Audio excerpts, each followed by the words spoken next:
Have you ever been so scared of an idea that you'd be willing to tear your own country apart to stop it?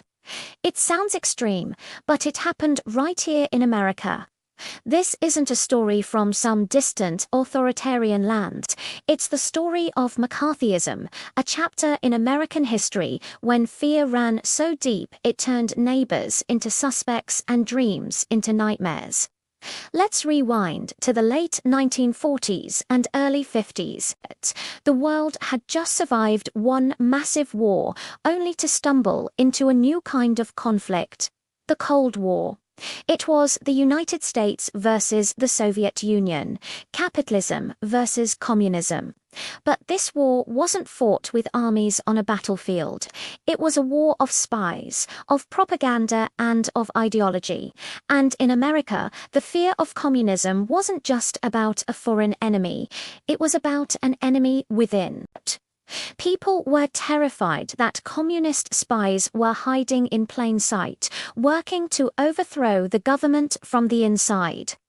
This widespread anxiety created the perfect stage for a little-known senator from Wisconsin named Joseph McCarthy.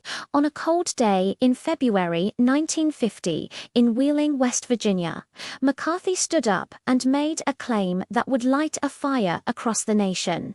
He held up a piece of paper and declared he had a list of 205 known communists who were still working in the State Department. 205. It was an electrifying, terrifying accusation. The media went wild. Suddenly, Joseph McCarthy was a household name. He wasn't just a senator anymore. He was the nation's chief witch hunter. The number on his list kept changing. Sometimes it was 205, then 57, then 81. It didn't seem to matter. The details were fuzzy, but the fear was crystal clear. People believed him because they wanted to believe him. They needed someone to point a finger at the source of their anxiety. This period became known as the Second Red Scare, and McCarthy was its fiery frontman. But he wasn't alone. The House Un-American Activities Committee, or HUAC, had already been investigating supposed communist infiltration for years. Their most famous target, Hollywood. They believed that communists were sneaking propaganda into movies, poisoning the minds of the American public. Imagine being a successful actor, writer, or director one day, and the next. You re-dragged before a congressional committee and asked a question that has no right answer. Are you now, or have you ever been, a member of the Communist Party? If you said yes, your career was over. If you refused to answer, citing your First Amendment rights, you were held in contempt of Congress, fined, or even sent to jail.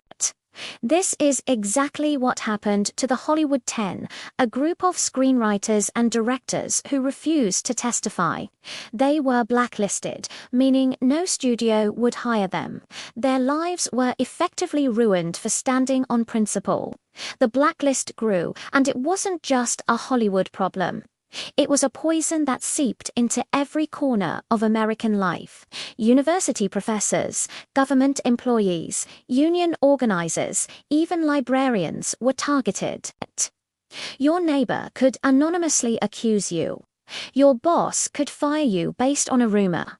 People were forced to name names, to betray friends and colleagues to save their own skin. It was a culture of suspicion where loyalty was proven by pointing a finger at someone else. Think about the sheer psychological terror of that. Living every day knowing that a single, unsubstantiated accusation could destroy everything you've worked for. Your career, your reputation, your friendships all gone, just like that. This wasn't about finding actual spies. It had morphed into a crusade to enforce political conformity. Any idea that seemed too liberal, too progressive, or just different could get you labeled a red. One of the most tragic and famous cases was that of J. Robert Oppenheimer, the brilliant physicist known as the father of the atomic bomb. During World War II, he led the Manhattan Project, a top-secret mission to build the very weapon that ended the war. He was a national hero. But a few years later, during the McCarthy era, his past associations with people who had communist sympathies came back to haunt him.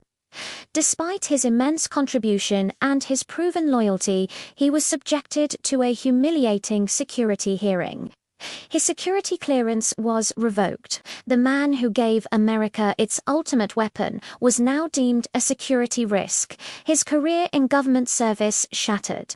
If it could happen to Oppenheimer, it could happen to anyone. No one was safe.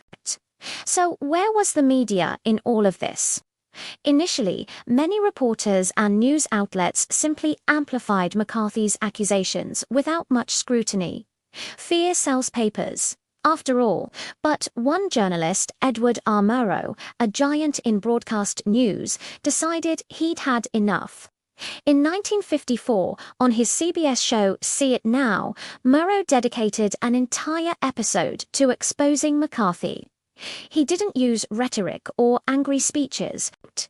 He simply used McCarthy's own words against him, showing clip after clip of the senator's contradictory statements, his bullying tactics, and his baseless accusations.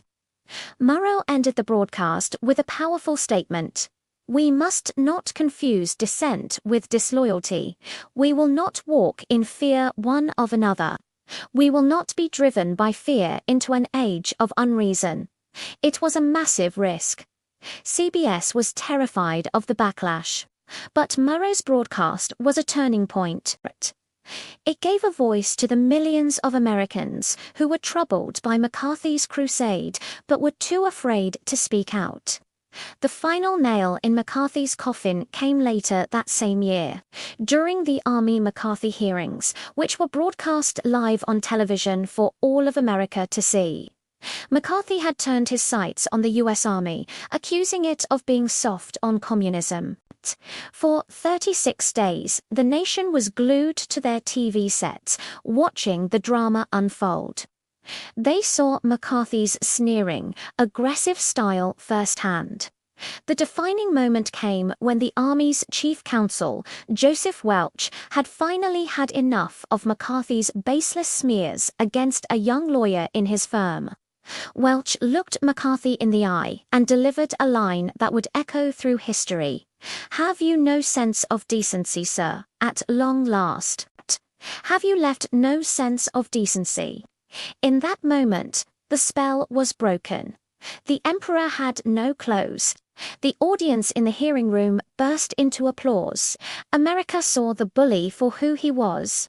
Shortly after, the Senate officially censured McCarthy for his conduct. His power evaporated almost overnight.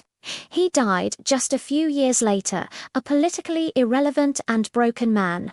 But the damage was done. McCarthyism left deep scars on American society. Thousands of people lost their jobs. Careers were destroyed. Lives were appended. Books were banned from libraries. Art was suppressed. The fear of being different, of thinking outside the box, lingered for years.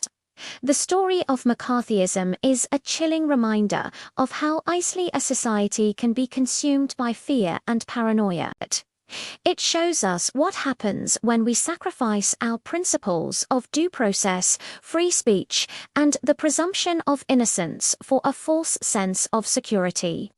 It's a lesson about the power of demagogues who exploit fear for political gain, and the immense courage it takes for individuals to stand up and speak truth to power, like Edward R. Murrow and Joseph Welch did. This chapter of our history serves as a permanent warning. The freedoms we cherish are fragile, and the fight to protect them from the forces of fear and intolerance is never truly over. Thanks for watching. If you found this story important, please like this video and subscribe for more deep dives into history.